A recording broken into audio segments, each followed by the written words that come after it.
and gentlemen, ladies and gentlemen, hit subscribe to this channel right now. To my super chat, thank you so very much. What is Trump's path to Supreme Court for conviction appeal? This is a Washington Examiner article. I can tell you with certainty, because of what you're going to hear from legal analysis in a couple of seconds, that when the Supreme Court, I'm going to repeat myself, when the Supreme Court gets it, they are going to overturn the unconstitutional conviction. The reason is New York cannot convict anyone of a federal crime without the federal government involved. That's what took place. The state of New York assumed or took it upon itself to say that Trump committed a federal crime. The Department of Justice, the FEC, dropped the hush money case. There was no case. You're going to hear exactly why there was no case. You're also going to hear about the price controls and the very pathetic effort to stop inflation by Democrats in a couple of minutes as well. The Supreme Court rarely intervenes in state criminal cases with an acceptance rate of less than 1%. Now, as with all aggregate stats, this is a very good article, excellent article in the Washington Examiner. We'll read more of it later. But the Supreme Court has never had a blatantly partisan conviction of a president running for president during a campaign season. So, as with all aggregate stats, you have to ask yourself, well, how many presidents have petitioned the Supreme Court? The Trump team has already petitioned the Supreme Court. There is a chance, ladies and gentlemen, I repeat, there is a chance that Trump actually gets sentenced and maybe goes to Rikers. 5%, 10%, there is a chance, which would, his polls would skyrocket. The issue here, ladies and gentlemen, is that everyone would see this as a blatantly partisan, overtly authoritarian move by Democrats. Now, the chances of the Supreme Court reviewing and reversing Trump's conviction are exceedingly slim, though Trump's recent comments suggest he might just try. They've already petitioned the Supreme Court. You need 4 justices. I believe the Supreme Court, when they get the case, they've already essentially overturned it based on the presidential immunity victory that Trump got, and the fact that the state of New York, no state has jurisdiction over federal sentencing when there's no federal indictment. The issue is when the Supreme Court gets it. Now we're going to get to Mark Levin. They've just essentially overturned the guilty verdict, the jail sentence. Now we see it's September, middle of September, I think it's September 18th. The sentencing is supposed to be for September 18th. I think they've already overturned it. It's just a matter of when they make it official, after November 5th or before November 5th. This is Mark Levin on why it's almost certainly going to be before November 5th. In Florida is far more extraordinary than anything Donald Trump and his lawyers would be asking the Supreme Court to do. Why? These are federal law, federal constitutional violations, federal jurisdictional violations by an acting state judge and a prosecutor, by 2 people. And it's ongoing. Sentencing and other issues have to be decided by the local judge, and then the appellate level, and then the level after that. This is an ongoing violation. It doesn't even matter what the final court has to say. Again, if I'm Donald Trump's lawyers, I go through that process, but you go to the Supreme Court of the United States. Now, how do we get to the Supreme Court of the United States? This is where people get bogged down. There are writs at common law. And it really doesn't matter which writ you follow. Here's a piece. So they've already filed these writs. They've already petitioned the Supreme Court. Trump's team has already petitioned the Supreme Court. Almost certainly, I'll just say, we'll just leave it at they've already petitioned the Supreme Court. Now, as a matter, does the Supreme Court accept it before sentencing, after sentencing, before November 5th, after November 5th? I think either before or immediately after sentencing. The Supreme Court, let's say he goes to, they want the euphoria, the Pyrrhic victory of sentencing him to actual jail, where he takes the Secret Service to actual jail. And we've seen, like, we've seen how his security has been. So that I'm not confident, okay, of him being safe. I'm really not. They want Trump to go to actual jail while they've committed almost certainly numerous, endless crimes pertaining to bribery and graft with Hunter's laptop, for example. And now you see the DOJ actually going after Hunter's laptop. Gee, I wonder why. That's internal Democratic Party politics, the same politics that ousted Biden. Okay, they don't even have a functioning primary. Their political party is essentially a machine, a political machine. It is a political machine that runs off of media and public relations, Hollywood. Their policies have led to, inflation, catastrophe after catastrophe in terms of foreign policy. But do they, ladies and gentlemen, I believe they're going to, since it's unconstitutional, I believe they've already decided that this is going to be overturned. It's just a matter of when. Piece by former Attorney General Griffin Bell. He would later become Attorney General under Jimmy Carter.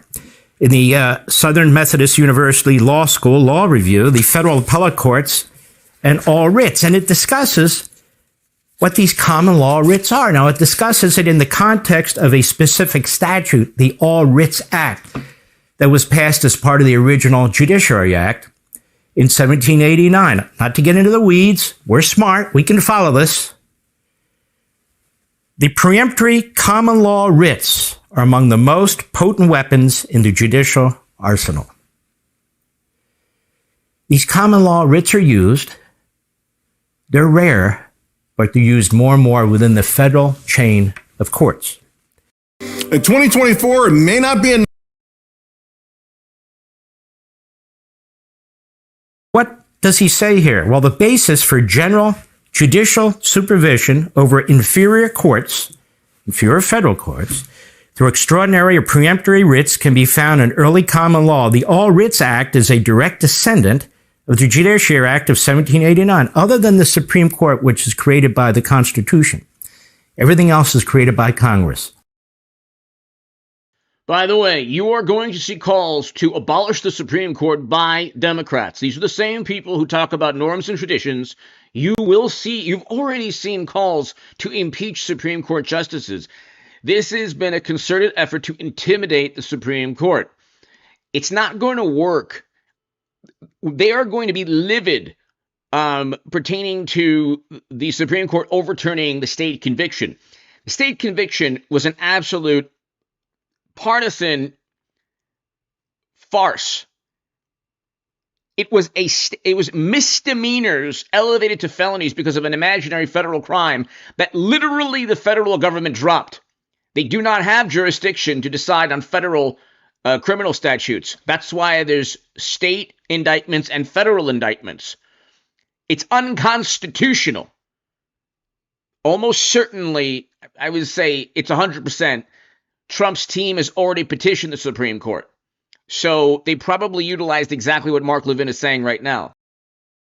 All the other courts, the number of courts, how many justices are on the Supreme Court.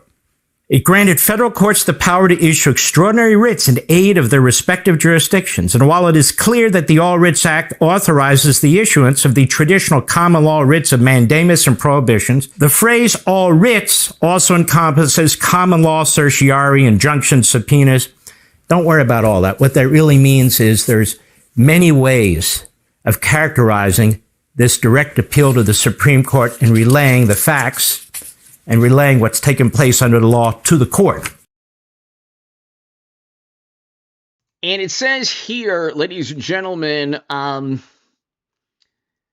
how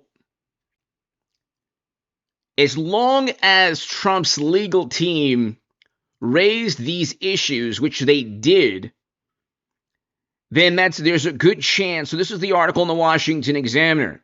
Okay. Excellent article. Okay. So some of Trump's allies have also advocated for the Supreme Court. Mike Johnson has advocated.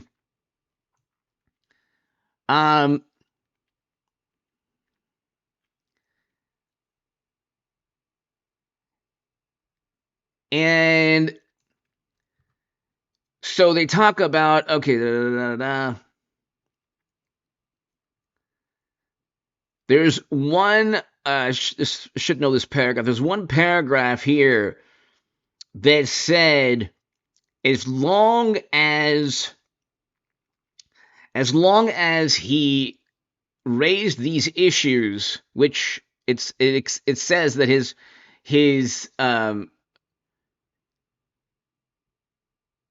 okay, right here. To make a compelling case to the Supreme Court, which is inherently difficult at this stage, Trump's legal team would need to argue that his trial violated federal law or constitutional rights, which of course it did. His First Amendment rights, he was not allowed to get witness testimony from Bradley Smith, who was a former Federal Election Commission chairman, whole bunch of things. The fact that this was a federal crime without a statute, like we don't know the statute they used. The fact that the jury was not unanimous, such as Trump's due process rights on the 14th Amendment, or Trump's legal team could argue that the conviction involved a wrongful application of the district attorney's office of the federal election campaign act. Exactly, which is a federal law and not a state law. That's exactly what they're going to argue. It is unconstitutional. Other federal issues that could be open to the Supreme Court review include Trump's constitutional challenge to the gag order.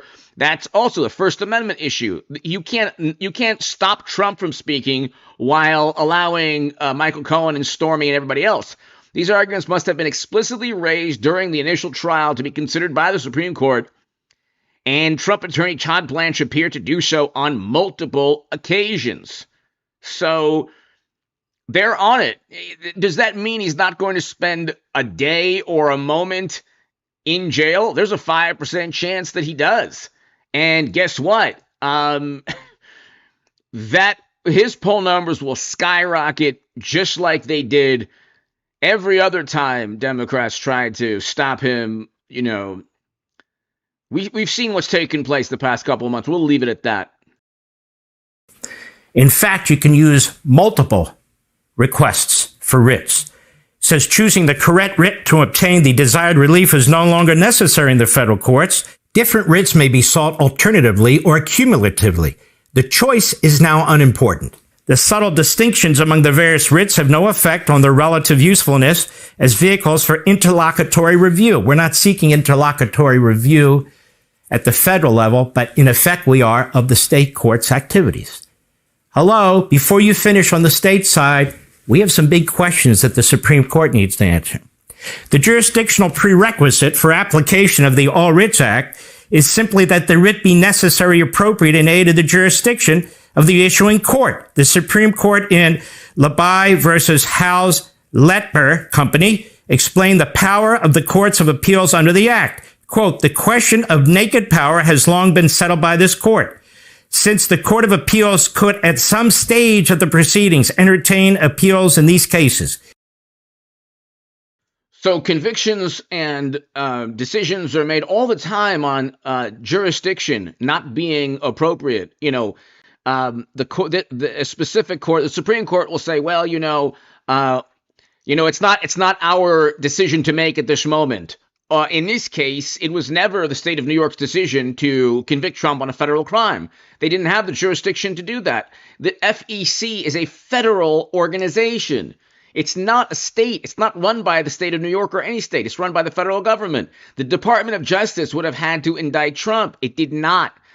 Why do you think Biden's Department of Justice didn't indict Trump with a federal statute? Because there was no crime there. That's how they got around it. That's why it's so sinister. That's why this is the epitome of a partisan attempt at trying to, a tyrannical authoritarian attempt at trying to go after your political opponents. The DOJ, Biden's own Justice Department, did not indict Trump, yet they did with every other chance they got.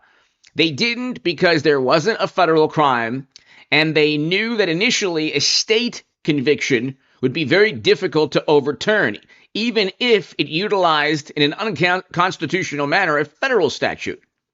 Now the Supreme Court gets involved, and Democrats will lose they will lose their you-know-what. They will be livid and indignant, and they will demand. You will see AOC and others demand that they abolish the Supreme Court. These are the people who love democracy so much, okay? But you can't engage in unconstitutional behavior because you don't like Trump. Sorry, it's not how it works. It is power in proper circumstances to issue writs of mandamus reaching them. This is an expression. By the way, hit subscribe to this channel right now if you're new. And John, thank you so very much. And Paul Bartlett, thank you as always. John and Paul, thank you so very much. A prospective or concurrent appellate jurisdiction, the power of the courts of appeals to issue writs is not limited to cases where an appeal has already been filed. Rather, this power of review extends to all proceedings where the actions of the trial judge at some future stage of the litigation may be reviewable. That applies to the federal chain. But as I explained here, we have violations of federal law, of federal constitutional provisions by a state court. Now, does the Supreme Court, does the federal government ever get involved in state court decisions or state law decisions or state regulatory decisions? You better believe it. There are things called express federal preemption, which is what we have here. Federal Constitution, federal due process rights, federal equal protection rights under the Constitution as applies to the states. Federal jurisdiction, under the federal election law, under a federal presidential election, and I could go on and on and on. You have implied federal preemption. The open and shut case, the reason this was going to be overturned, it's already been overturned, is that the state of New York does not have the jurisdiction to level a federal crime. End of story. That's it. When the federal government dropped the hush money case, no state had the authority to then indict or convict Trump under a federal crime. The Supreme Court has already ruled on this numerous times, according to John Yoo and Alan Dershowitz and others. Numerous times. There's numerous precedents separating state from federal convictions and indictments. So they've already, when I tell you, ladies and gentlemen, you see, okay, Supreme Court overturns, they've already overturned the conviction with precedent, and with this Supreme Court, it's 6-3 conservative. They're not playing around. They've been giving Trump victory after victory, thank God. Okay, and that's why Democrats want to do away with the Supreme Court. They love democracy so much. But it's just a matter of when they get it. You know, whether it's before or after the sentencing on September 18th, September, late September, October is going to be, they're all going to be very interesting. It's a very interesting time right before November 5th. Trump will win, but it's going to get interesting. You have states that are obstructing federal preemption. You have all this litigation of precedential activity that's taken place before that gives the Supreme Court jurisdiction. A state cannot regulate Congress, which is what it's doing in that court when it takes over authority for determining what a federal election violation is. That's important. Or the Equal Protection Clause, or the Due Process Clause, or the First Amendment Free Speech Clause about a non-disclosure agreement. Federal courts, starting with the Supreme Court, have intervened in state actions before. Civil rights issues, death penalty issues, Bush versus Gore, a presidential election issue, where you have federal jurisdiction issues. And how have they used it? Well, the Supremacy Clause, they've used the Commerce Clause, they've used the necessary. Kurt, thank you so very much. And Nick Marine, Burnett, I hope I'm pronouncing your name correctly. If he spends one day in jail, they will get him. I spent 12 years as a correctional officer. It's sad. My God, thank you so very much. That would be so terrible. And it really, I mean, and the Democrats wanted to do away with his Secret Service detail, by the way. Nick Marin, I hope I'm pronouncing your name correctly. Burnett, thank you so very, very much for the message. Also, my God, God bless Trump. It's just unbelievable what they're trying to do. And Kurt, thank you for being a member of this channel. Kurt Wenzel, thank you so much, Kurt, for always watching. Greatly appreciated. improper clause. When it comes to regulating federal elections, especially a presidential election, Congress has exclusive plenary power. And the Supreme Court has overall authority. When you have an extraordinary, radical, extreme, multitudinous case of violations of federal law, whether it's substantive, whether it's process, whether it's jurisdiction, this is the case.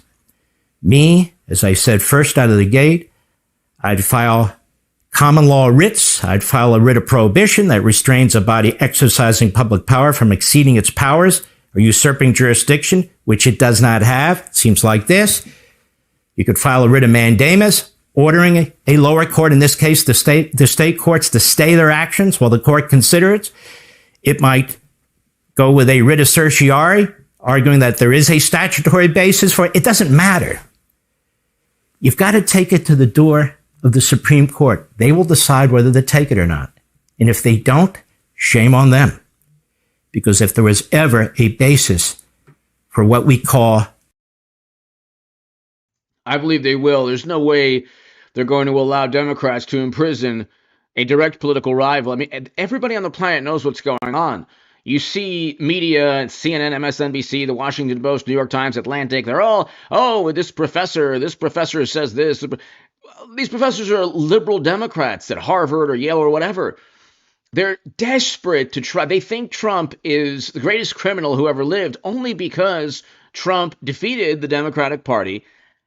Democrats, the only reason they despise Trump is because of political power. It has nothing to do with policy. Trump was a great president. That's why he's really up in the polls, but let's say he's 1 point down, which is also hilarious to Harris, okay? He's a great, we had a great economy, fact, and we had great foreign policy. But we didn't have Democrats in control of government. And that's why they despise Trump. It has nothing to do with his personality. Okay, Biden isn't going to win any personality contests. His personality was such that they ousted him. So the reason they despise Trump is because he defeats them. And they don't have an answer for him other than endless vitriol and venom. They're going to try everything possible, and everyone on the Supreme Court knows this. This is exactly what Democrats were afraid of with Trump, except they're doing it to Trump. So it's about, according to them, the rule of law, which, of course, that's nonsense. Especially since, like, Hunter's laptop alone, there are endless felonies there. This was a misdemeanor that didn't even rise to a federal crime, and then they made up these bizarre, like, they haven't even listed the federal statute, okay? Again, most people don't know this. They don't really, like, the people who want to imprison Trump don't really know, like, a great deal about politics. They listen to pundits that just get their marching orders from CNN or MSNBC. It's just the same echo chamber. They don't really understand that the federal government did not indict Trump, and therefore the state cannot convict him. A common law writ. It's this. And if they don't take it in the Trump case, they're going to have to take it in the future. Because these dark blue states are not going to stop unless. So this is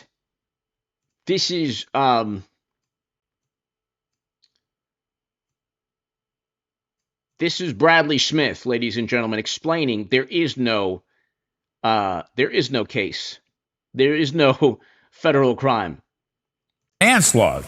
There are no crimes committed, or at least that's what Bradley Smith, Capital University law professor, chairman, and founder of the Institute for Free Speech. Mr. Smith is a former FEC commissioner, and he's the co-author of Voting Rights and Election Law.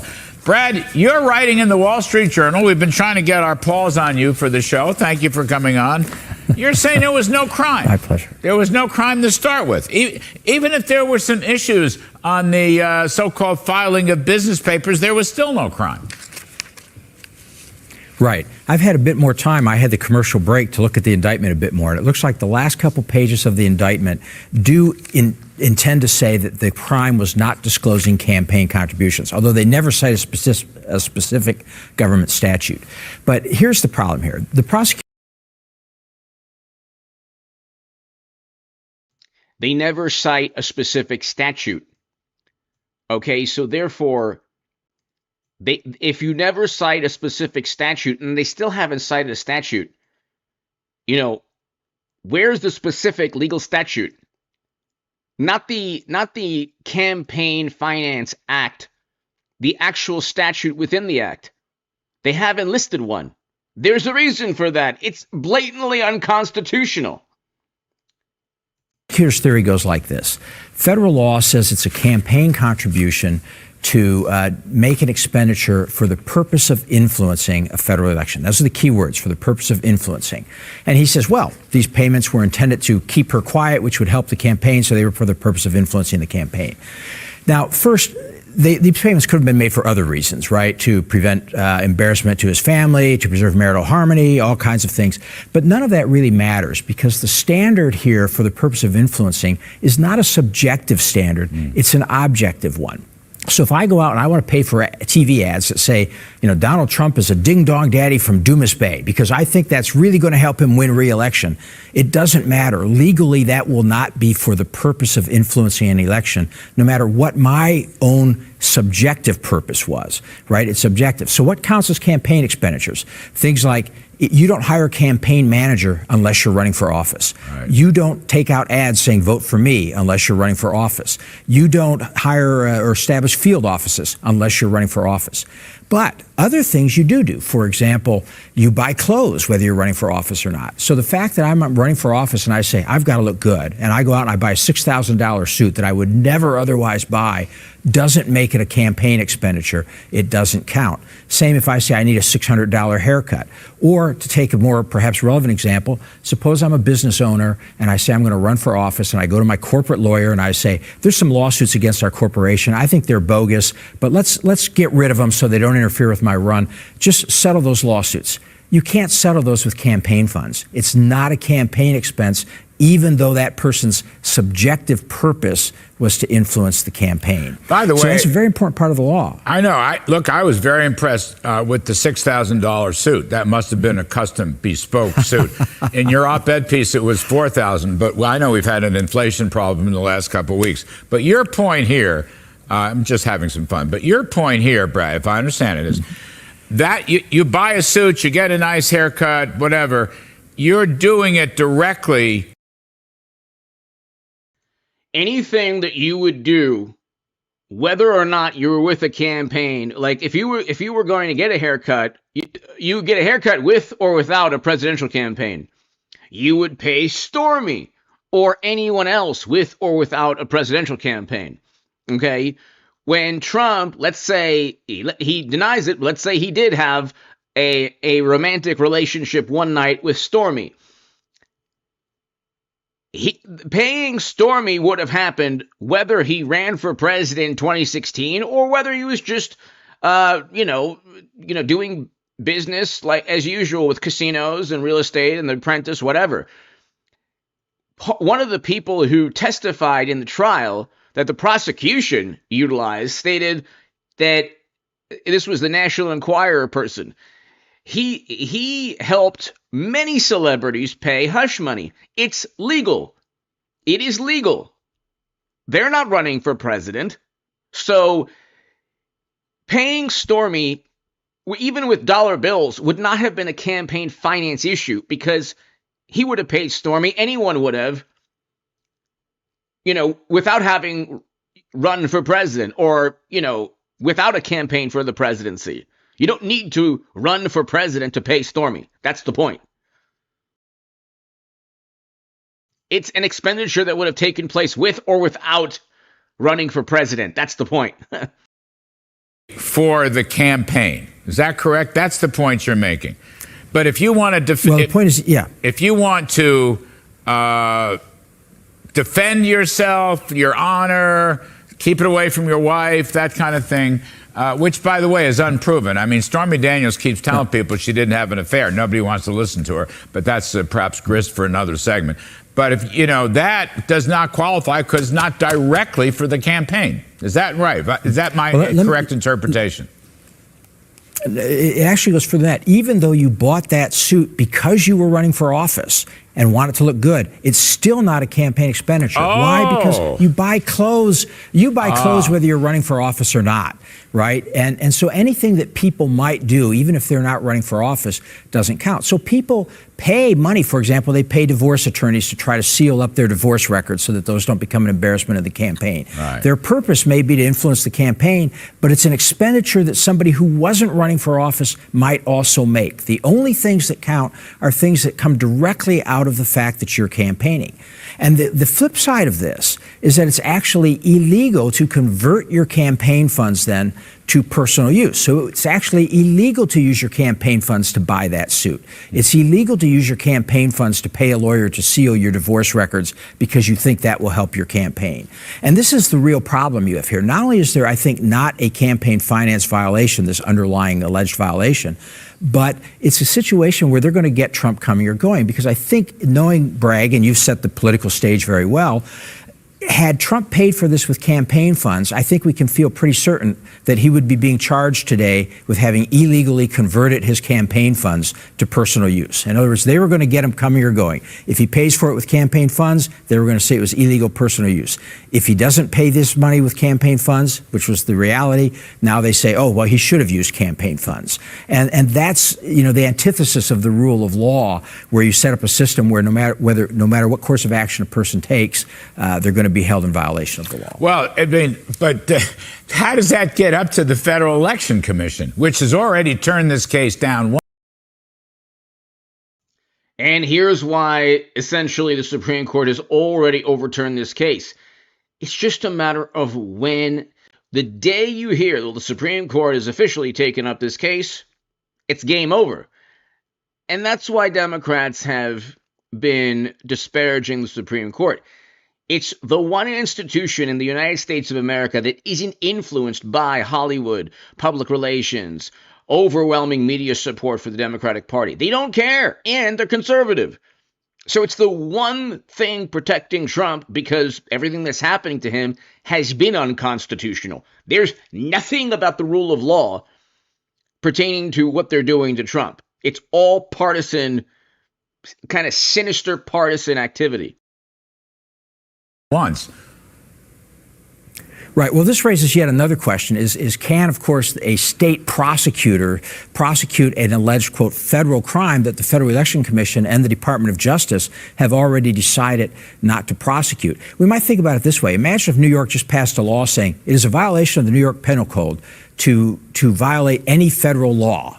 And then we'll decide what federal law is violated, right? That would subvert the entire federal state structure of law. I mean, that would allow state DAs to start prosecuting anything they think is a violation of federal law, even though the federal courts or federal administrative agencies or the Department of Justice had thought it was not a violation of federal law.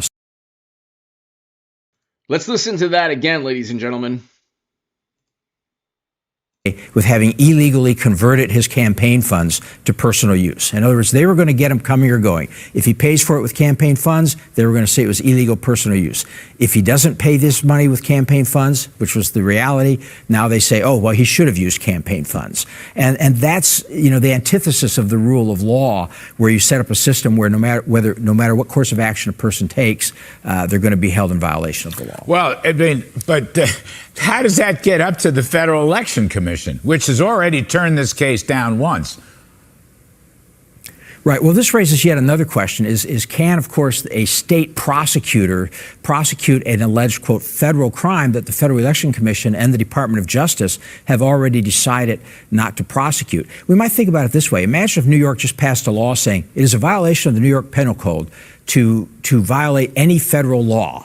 And then we'll decide what federal law is violated, right? That would subvert the entire federal state structure of law. I mean, that would allow state DAs to start prosecuting anything they think is a violation of federal law, even though the federal courts or federal administrative agencies or the Department of Justice had thought it was not a violation of federal law. So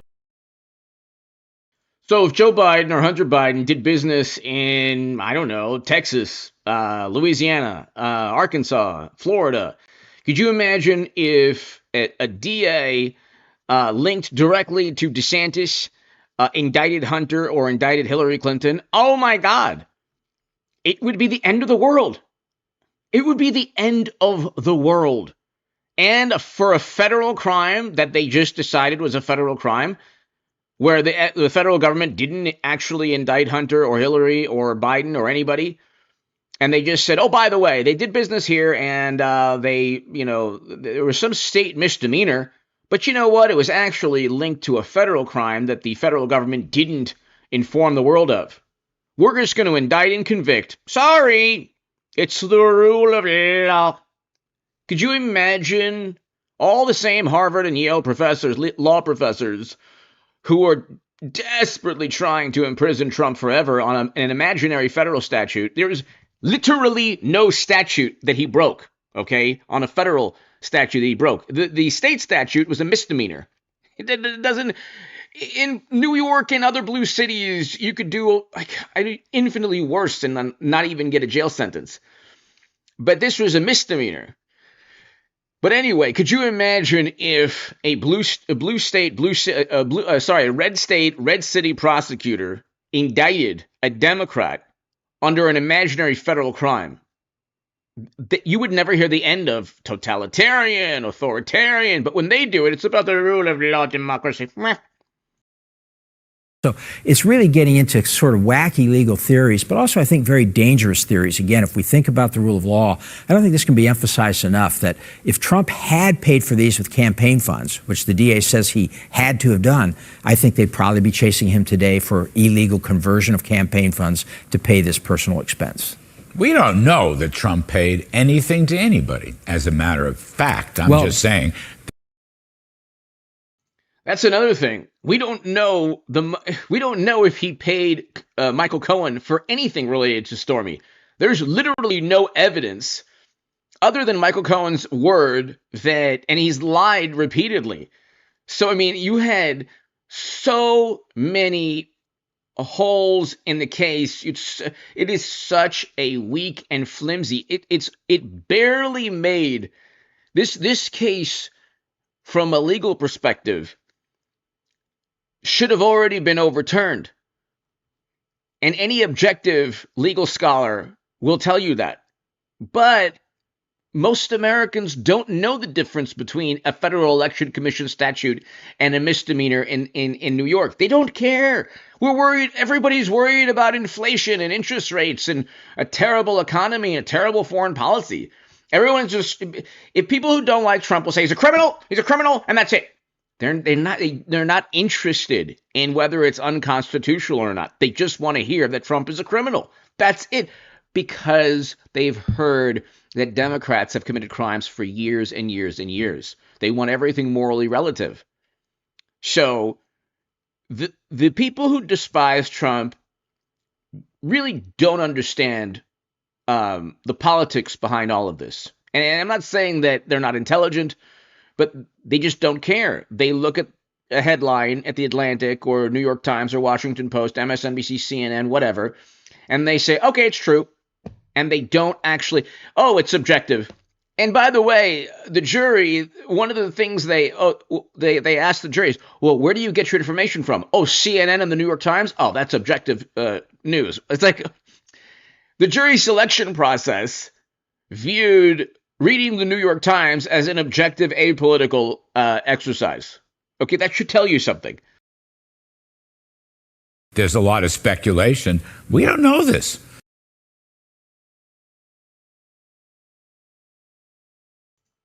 Ladies and gentlemen, this is yet another. That was a former Federal Election Commission chairman, Bradley Smith. Here's another one, Trey Traynor.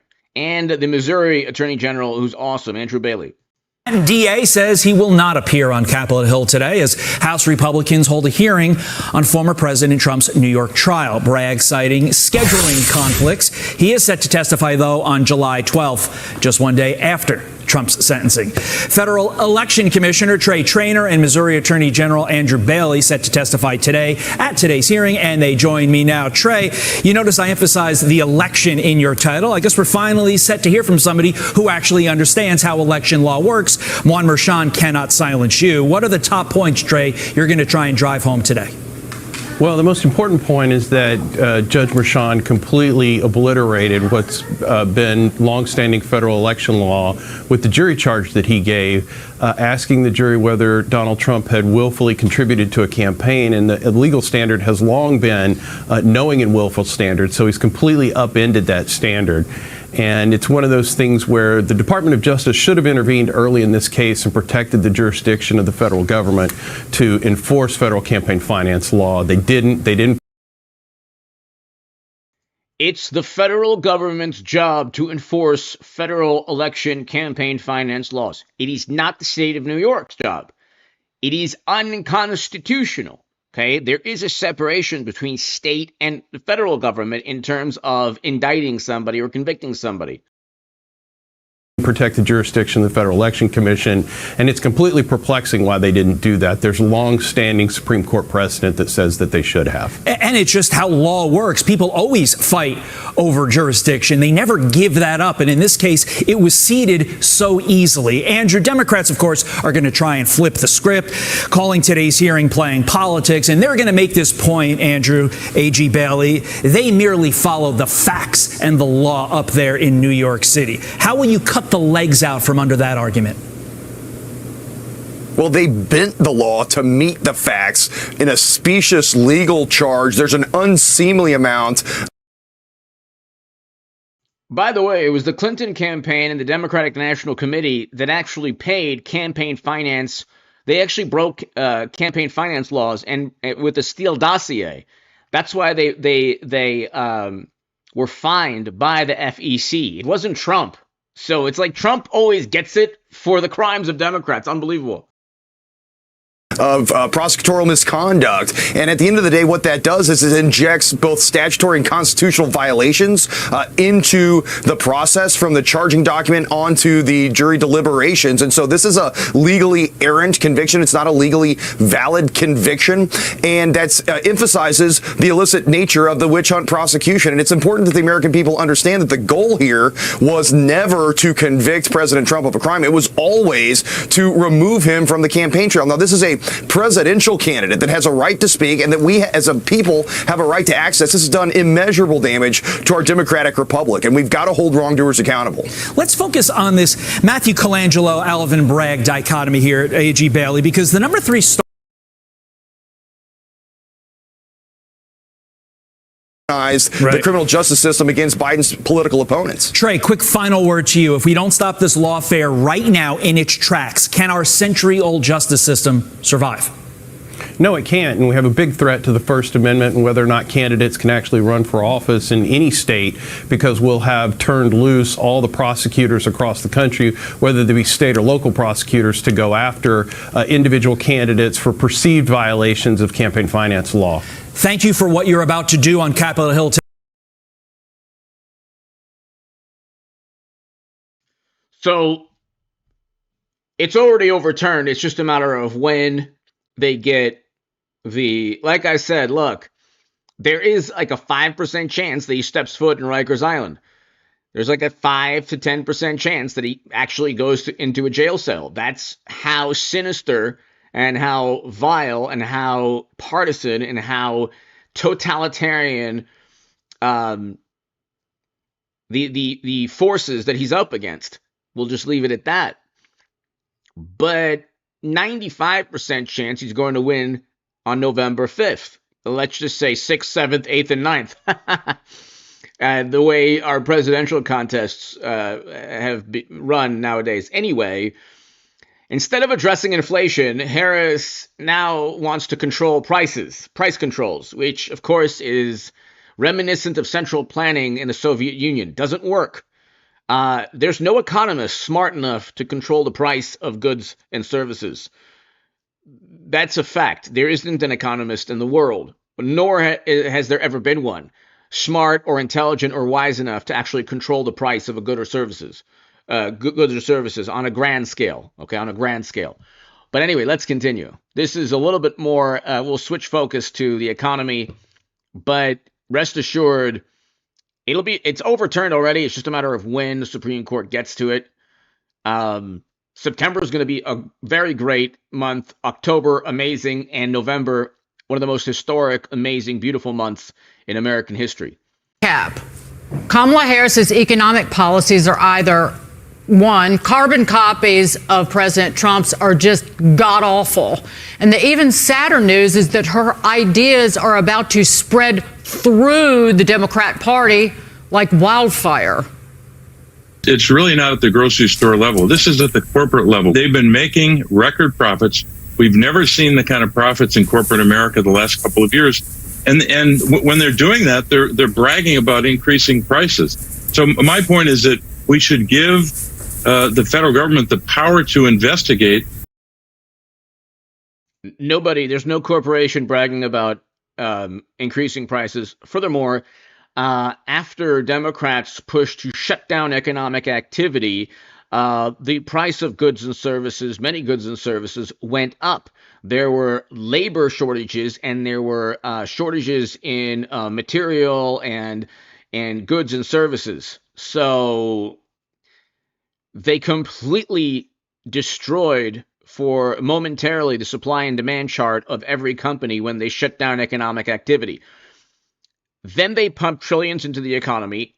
Then they flooded the country full of strategic petroleum reserves to quell inflation. Then they raised interest rates. And now they're blaming corporations when the reason that inflation is so high is because you flooded the country full of stimulus. You shut down economic activity. You didn't have to do so on major state levels. Blue state governors gleefully shut down economic activity. They didn't have to do so at all. Bringing up a consensus of fools is a meaningless rebuttal, and that caused inflation. And then when inflation was taking place, Democrats ignored it, said it was temporary. So let's continue. Just run-of-the-mill price gouging, and you give the people. Price gouging is already illegal, so Biden's Justice Department hasn't gone after any major corporation. So Democrats don't mean what they say. An opportunity to fight back against them. As I said, if they're not engaged in corporate price gouging, they got nothing to worry about. But this is long overdue. People are tired of just accepting higher prices. Well, let's bring in Forbes media chairman and editor-in-chief, Steve Forbes himself. Steve, you've been around for a little while. We had a problem with inflation, and it seems like the Kamala Harris plan is either let's price fix or let's give money away. In your experience, how is that going to work? Well, you don't have to have a personal experience. Just look at the history books. Right. I'm old enough, though, to remember Richard Nixon, how well those price controls worked in the great inflation of the 1970s. Look, whenever government creates a big problem, and this inflation problem is government created, government then says, you got to give us more powers, more control to deal with the problem we created. And that's what we see unfolding here. On groceries, everyone's now pointed out 1 to 2% margins is hardly price gouging, but they want to have the power to determine whether your prices are fair. That's a Soviet-style system. They want to introduce the income, universal income, starting with the child tax credit, $6,000 a year.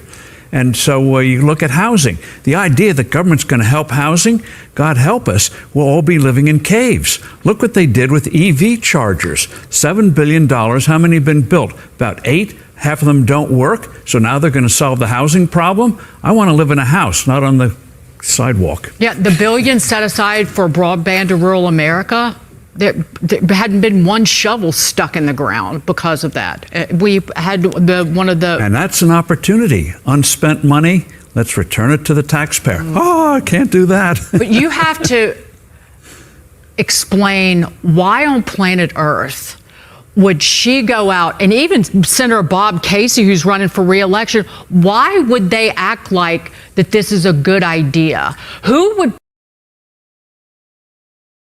Because it's cognitive dissonance. They can't admit that they ignored inflation or created inflation with trillion-dollar bills that they passed that did nothing but the inflation. They passed a bill called the Inflation Reduction Act.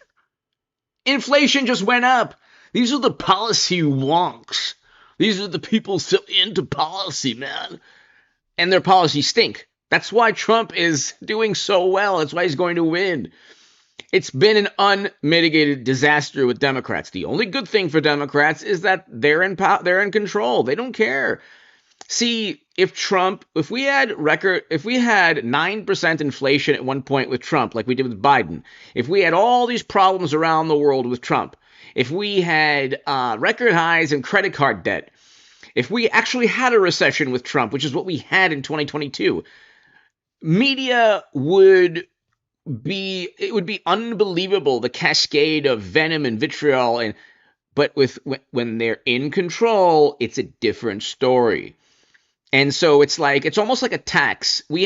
America has to deal with how inept they are just as long as they're happy and in power and Trump is no longer in the Oval Office. It's like a tax. It's like the liberal sensibilities tax.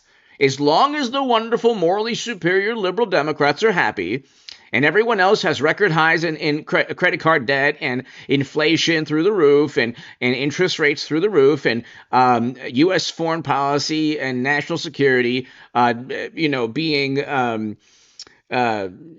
tarnished left and right. As long as all of these, things are taking place, at least Trump isn't in office. So it's like a liberal sensibilities tax. We have to deal with all of this just to keep them happy. God forbid democracy works and we get Trump back in office and then we actually have a good economy again. Oh, we can't have that. Like they asked De Niro and he's like, I don't understand why, people would vote for Trump. It's like, well, because you're a multimillionaire. You have no idea why the average American would want Trump. Okay, because Trump had a great economy. You don't have to be a multimillionaire Hollywood actor. You can have a great economy and be a normal citizen and just, have a flourishing economy with low interest rates and low inflation where you can buy a home with a reasonable mortgage rate. But they don't get it. It's all about personality. But nobody cares about personality now. If you're beyond middle school, you don't care about personality. You want what's good for the country, your pocketbook, national security. That's it.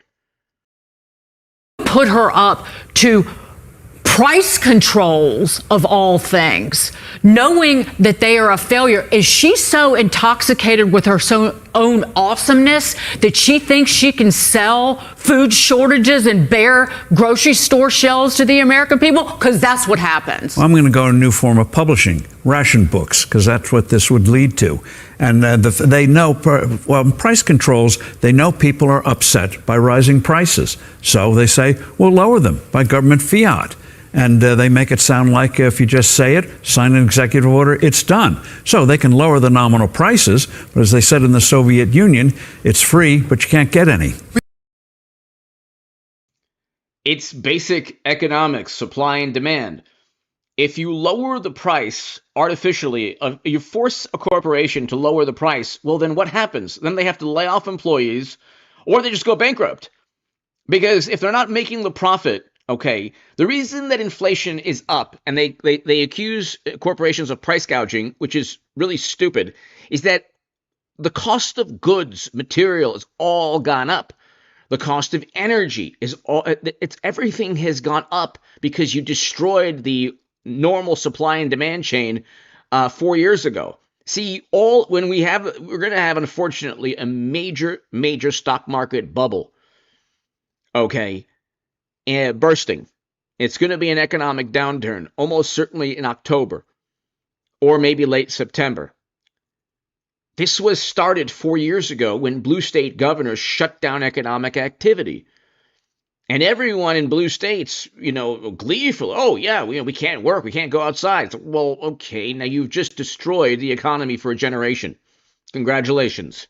Okay, the average, by the way, whenever anyone says, oh, well, the shutdowns were good, you had to do it, the average age of somebody who perished from you-know-what is what number, what age? And the average age of the U.S. labor force is what number, what age? 41 years old, compared to, in some cases, 73 or 67 years old. So you shut down all of economic activity. When the average 40 and 41-year-old, worker in the U.S., it didn't affect him or her in the same manner. So why did you do that? Anyway, I'm speaking in an algorithmically friendly manner, but whatever. It is what it is.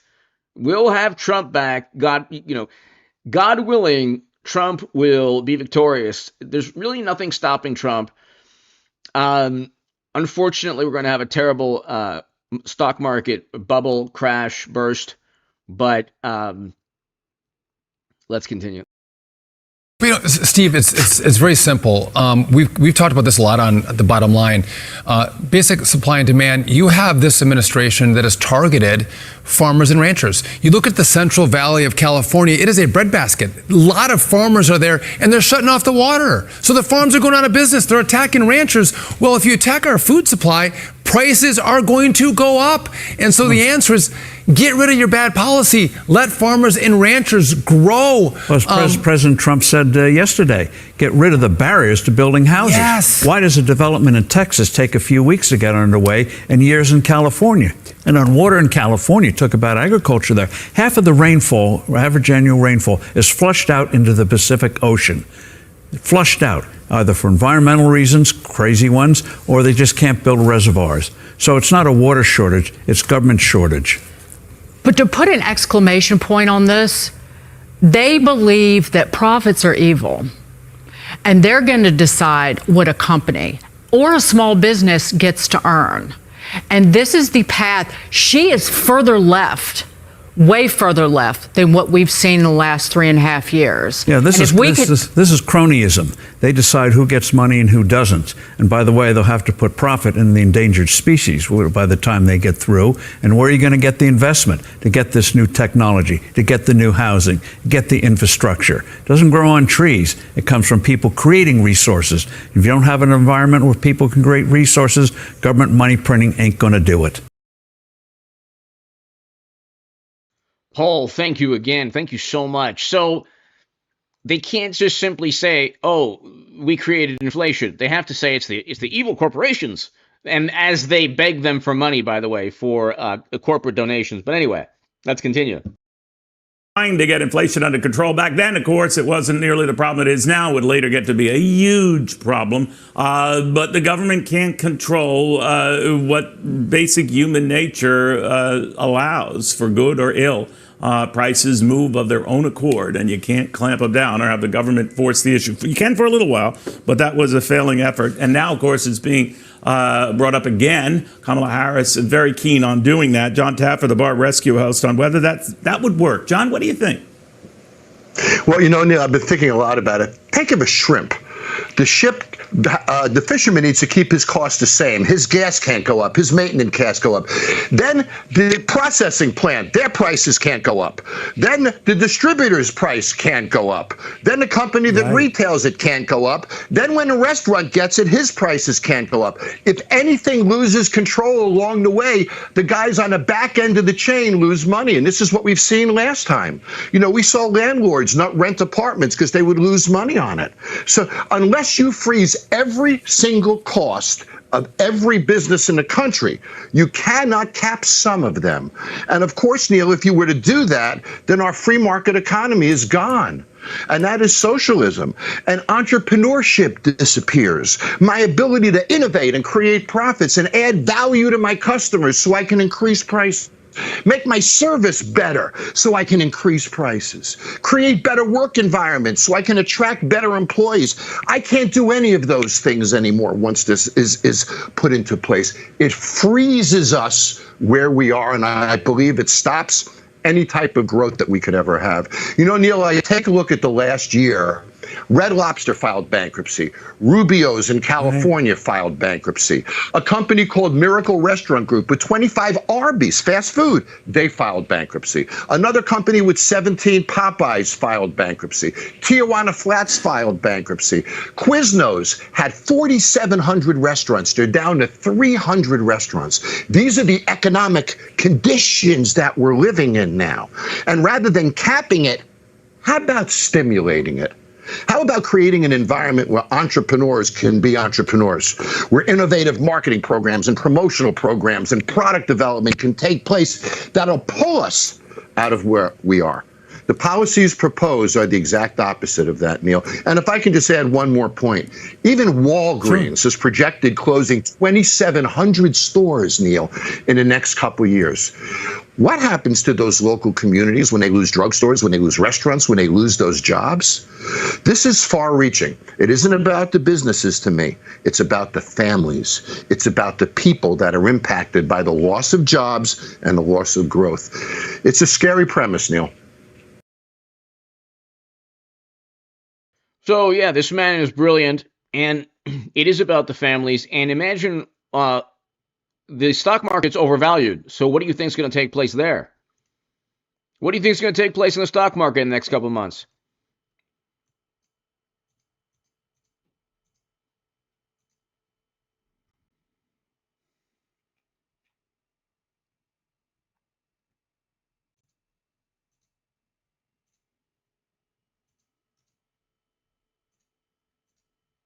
They were price gouging. Wouldn't the profit margin be 30% instead of 1.2%? I mean, this whole thing is absurd. The Washington Post directly cited communism about this in its story, saying it's hard to exaggerate how bad this is, that it's going to lead to shortages, black markets, and hoarding. Let's bring in, for his reaction, former chair of the Council of Economic Advisors, Kevin Hassett. Kevin, always wonderful to see you, sir. When you saw this plan, what was your reaction? Honestly, I was horrified. This is incredibly chilling. You know, a lot of the sort of reasonable Democratic economists, like my good friend Jason Furman, are out there saying, well, they're not really going to do it. But if you look at Kamala Harris's record, you know, she's for Medicare for all, doing so you can't have your health insurance. She wants everybody to have a guaranteed job. She's got all these socialist policies that she's been walking back over the last couple of weeks. And now they come out, you know, now you know why they don't let her speak in public. She comes out with the craziest, silliest, and most economically illiterate proposal in the history of presidential politics. And honestly, she wants the government to set prices, and she really wants them to. That's the chilling thing. So she should then, like Harris and Democrats should say, well, okay, if oil goes up to $80 per barrel, we're going to cap it at 83. Or, you know, whatever. Toilet paper, which there was a run on 4 years ago. So give the price controls now. And they don't even have a functioning primary, okay? Biden won all the delegates, and now we have Harris. So it's like, or now Democrats have Harris. We'll have Trump November 5th. Trump will win, okay? There's going to be some hurdles from now until then, but they don't even believe anything they're saying. It's just a never-ending attempt at appeasing the Democratic Party base. They say Trump has a base of Trumpers. Nobody is more apoplectic and completely irrational than the wonderful, highly educated, morally superior liberal Democrats. They're very extremely intelligent. They're very intelligent, but they lack wisdom oftentimes. And so they can't just look in the mirror and say, oh, wow, we caused inflation. Uh-oh, we caused inflation. So instead of simply saying, well, how did the inflation take place? They say, oh, it's corporate greed. Well, but the corporations are in the business of making a profit. If making a profit is more difficult, or you're making more of a profit because things are so expensive, why are things so expensive? You should ask, well, why have fuel costs go? Why is energy, rent, food, why have food prices gone up so high? Okay, why did inflation peak at 9% in 2022? That's not the corporation's fault. You can't, or you're going to price gouge because in 2022, inflation skyrocketed to 9%, and then you flooded strategic petroleum reserves and raised interest rates, and now it's the corporation's fault? I don't get that.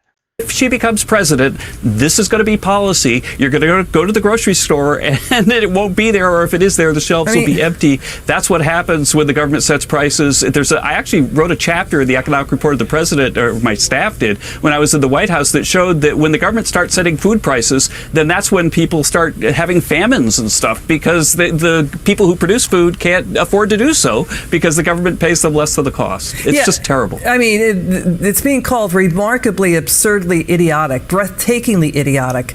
And it took her 4 years to come up with this. I mean, this is after her running mate, Tim Walz, called socialism. Harris and Biden and Walz, and they don't come up with anything. It's the public relations executives. It's not even the economists. The economists are like, maybe we shouldn't. No, price control's great. It really works with our base. Everything Democrats do is public relations tested. Nothing Trump does is public relations tested. If anything, you should be more focused on public relations testing. But he just, with Trump, you're talking about a human being. You might not like him. If you're a Democrat, you don't like him, or a lot of Democrats don't like him. Actually, I think a lot of Democrats actually secretly do like Trump. They just have to pretend. But at least Trump is honest and real, and he's a human being. Democrats, the politicians, oftentimes are so phony and fake that they literally had to remove the presidential candidate Biden, who actually won his primary. That's how bad things are. That's the lack of, genuine and honest, they're so dishonest and disingenuous that the leading candidate who won the primary had to be removed for an even less genuine candidate. That's who they are right now as a Democratic Party. Quote, neighborliness. She's copying Senator Elizabeth Warren, Bernie Sanders. Kevin, the irony today is grocery giant Kroger just promised to cut prices by $1 billion after its merger with Albertsons. Let me back up. Let's watch Catherine Rampell of the Washington Post on this and listen to former President Trump. Watch this.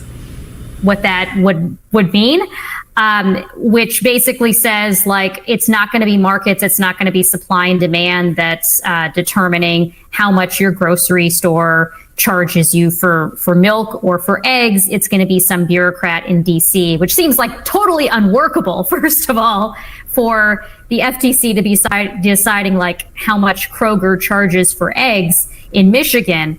But it also would be very bad for markets. We've seen this kind of thing tried in lots of other countries before: Venezuela, Argentina, the Soviet Union, etc. It leads to shortages. It leads to black markets. Plenty of uncertainty. Now, Kamala. So this Washington Post economist is 100% right. She's 100% right. And now when you have the Washington Post saying, hey, wait a second, the Democrats are going to cause a major calamity in supply and demand in the U.S. markets, Democrats have crossed the Rubicon into, they don't even believe anything that they're saying anyway. You think Harris truly believes that price controls are good? Do you think that you think Biden, what is Biden doing? Where is Biden? What is he doing now? What is the man, God bless him, what is he even doing? What is he doing now? Okay, do you think if he was actually doing something like leading the country, because he is president, isn't he? Do you think that he would think, hey man, cornflakes, man, hey, I fought cornflakes once, and you know what, it's too expensive, man. Let's make it only $3, man, instead of that pesky $7 for the cornflakes, man. Do you think that he would want a price control on cornflakes, his old adversary? Okay. Is he even, what is he doing? Does he even know that Harris wants price controls? And by the way, who are these economists? Who are these bureaucrats? The same people who set up Trump? They accused him of being a Russian operative? The same people that run the Democratic primary? This is a fantastic, very, very competent group of people. Is reportedly proposing communist price controls. She wants price controls. And if they worked, I'd go along with it too, but they don't work. They actually have the exact opposite impact and effect. But it leads to food shortages, rationing, hunger, dramatically more inflation. Their Inflation Reduction Act, by the way, was a disaster. It's what they should have called it the Inflation Increasing Act. The inflation rising, the act to increase inflation to hurt Americans act. What caused the inflation? Their Inflation Reduction Act was a con job. They actually admitted that it wasn't really for inflation.